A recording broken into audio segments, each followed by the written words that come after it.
question I get asked all the time on this Olympic journey is how did you just decide to go to the Olympic Games? Like, how did you decide at 26? We each have defining moments. Some of these defining moments in our lives are earthquakes. They rock our world.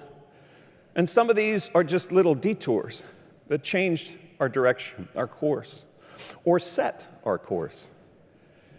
And so it didn't start at 26, it started at 14 years old when I saw the opening ceremonies of the Olympics on TV. And it was absolutely captivating. I saw those athletes marching for the countries, these Olympians, and I thought, that would be the coolest thing. Then I indeed remembered I played clarinet in the band.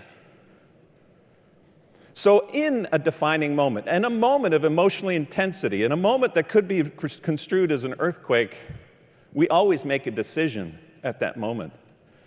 And that decision was to walk away.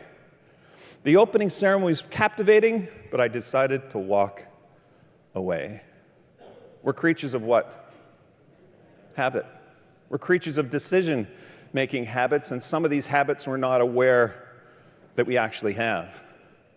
You heard the expression, you don't know what you don't know? Like, we don't know what we don't know about ourselves. Anyway, another defining moment in high school, a friend had passed away. Her name was Jill Kudrick. And Jill was one of these people that would light up a room. She was 17 years old.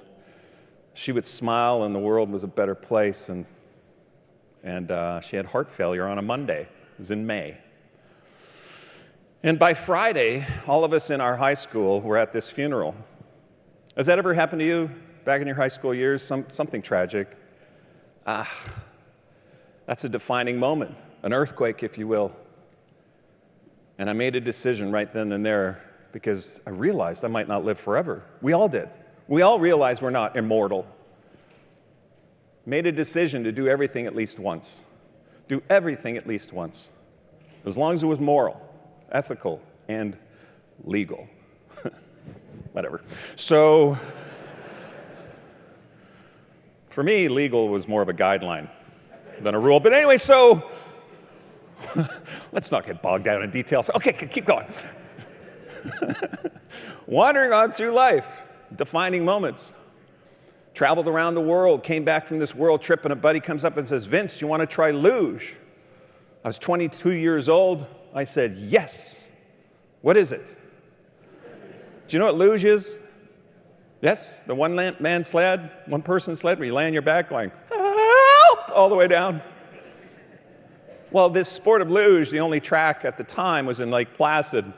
We go for 2 weeks just before the national team is due to show up. You and your buddy, Bob Gasper, cornered the national team coach. Said, Coach, been a dream ever since we were kids to compete in the Olympic Games. The luge coach looked at us and said, what sport? Luge, I guess.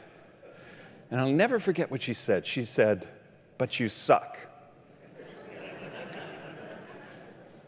And she said, guys, I'm kidding, kind of. But I already have 8 guys on the national team. We have Olympic qualifying standards in Canada. That's top 16 in the world. 17th place or lower, they're not going. Highest ranking Canadian I have over there is 33rd in the world. If we had the Olympics tomorrow, we would send no one. You know how embarrassing that would be? We got the Olympics in 5 years from now, and the pressure's on to get one of those 8 to qualify the Olympic luge team, and you guys just started luging, 2 weeks ago? Then she said a word. The only word in the English language, I think, when spoken, comes out slow motion. 100% of the time. She said, do you honestly think that's realistic? Got the message. Too much uncertainty.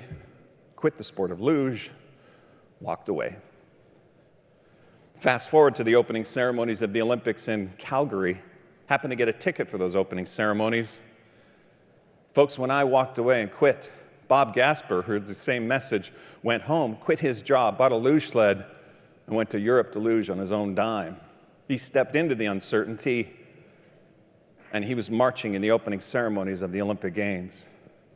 As each country marches in alphabetical order, the energy builds in the Olympic Stadium. But when the host country marches in, the place erupts. 40,000 people out of their chairs.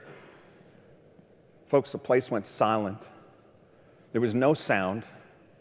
There were only two things in focus: Bob Gasper marching with the Olympic team and the ticket in my hand.